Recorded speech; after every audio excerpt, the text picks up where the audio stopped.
व्रत पर उत्सव अंक में श्री जानकी नवमी व्रत उत्सव वैशाख मास के शुक्ल पक्ष की नवमी। परम पुनीत श्री माधव मास वैशाख मास में शुक्ल पक्ष की नवमी तिथि मुख्य नक्षत्र मंगलवार को मध्याह्न काल में शुभ मांगलिक वेला में विदेह वंश वैजयंती जानकी जू का दिव्य प्राकट्य हुआ। अतः इस योग में किया गया व्रत अत्यंत पुण्य प्रदान करने वाला होता है। व्रत के विशेष पालनीय नियम। किसी भी व्रत की पूर्णता उस व्रत में किए गए संयम अर्थात नियम से होती है और व्रत में विहित नियमों का नियमता पालन करना चाहिए। व्रतकर्ता को चाहिए कि वह अष्टमी को ही प्रातः उठ करके आलस्य का त्याग करके शौच आदि से निवृत्त होकर के नदी या सरोवर में स्नान करके प्रातः संध्या वंदन आदि करके देव पितरों का तर्पण करके एक बार स्वल्प हविष्यन्य का भोजन करके ब्रह्मचर्य का पालन करता हुआ संयमित रहे। रात्रि में भूमि पर शयन करे। नवमी को ब्रह्म मुहूर्त में उठ करके श्री विधेयराज नंदिनी जू का स्मरण करे। नित्य कर्म से निवृत्त हो 16 या 8 अथवा 4 स्तंभों का एक सुंदर मंडप बनावे। ध्वजा पताका आदि से मंडप को शोभित करे। उनमें सुंदर आसन रख करके किशोरी जी की प्रतिमा रखे। वेद तथा शास्त्र में पारंगत निर्मल आचार व्यवहार संपन्न पवित्र ब्राह्मण का आचार्य रूप में वर्ण करे। फिर श्री सीताय नमः इस मूल मंत्र से प्राणायाम करे। प्राणायाम के पश्चात संकल्प एवं ऋषि न्यास तथा अंग न्यास करके जानकी जी के बाल स्वरूप का इस प्रकार से ध्यान करें। हे श्री किशोरी जो आप समस्त संसार के प्राणियों को अपने नित्य किशोर सौरभ द्वारा यों ही तापत्रय से मुक्त करने वाली हैं।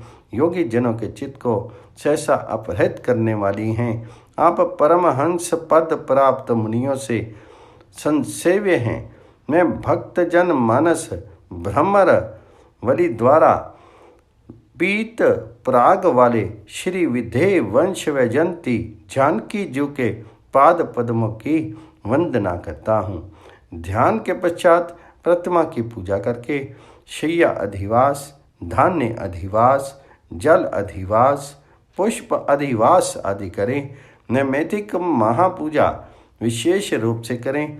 गीत वाद्य कीर्तन नृत्य आनंद आदि महामाधुर्य सबरे भाव से महामहोत्सव ऐसा करें कि उसमें एकाग्र चित्त से तल्लीन हो जाएं।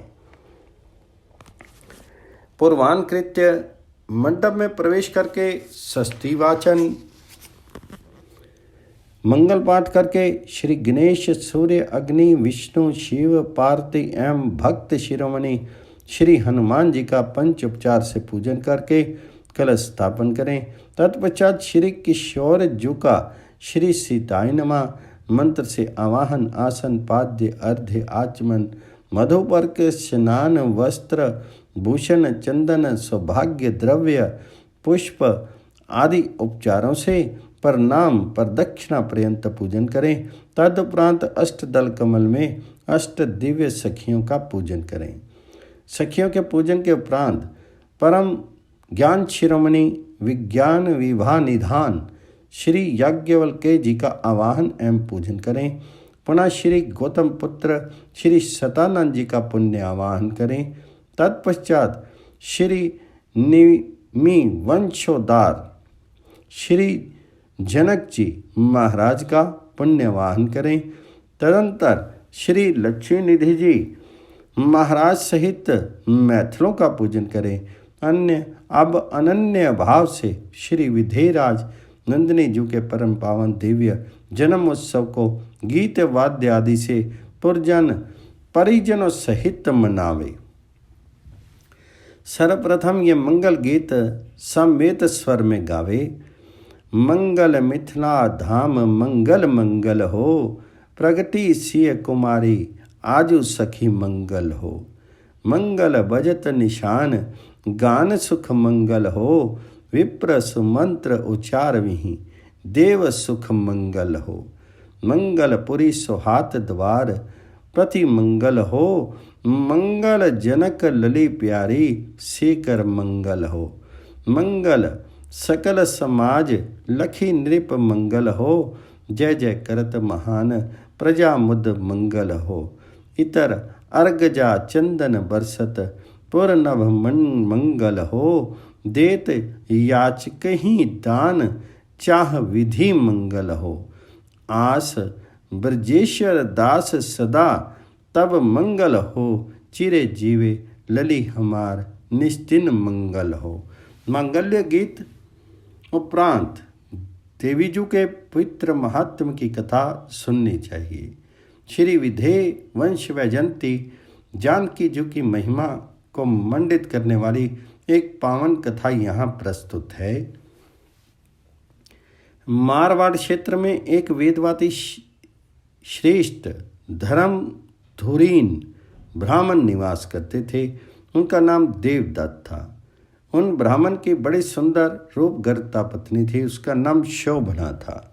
ब्राह्मण देवता जीविका के लिए अपने ग्राम से अन्य किसी ग्राम में भिक्षाटन के लिए गए हुए थे। इधर ब्राह्मणी कुसंगत में फंस करके व्यभिचार में प्रवृत्त होगी। अब तो पूरे गांव में उसके इस निंदित कर्म की चर्चाएं होने लगी, परंतु उस दुष्टा ने गांव ही जलवा दिया। दुष्ट कर्मों में रत रहने वाली वह दुर्बुद्धि मरी तो उसका अगला जन्म चंडाल के घर में हुआ। पति त्याग करने से वह चंडालनी बनी। ग्राम जलाने से उसे भीषण कुष्ठ रोग हो गया तथा व्यभिचार करने से वह अंधी भी हो गई। अपने कर्म का फल उसे भोगना ही था।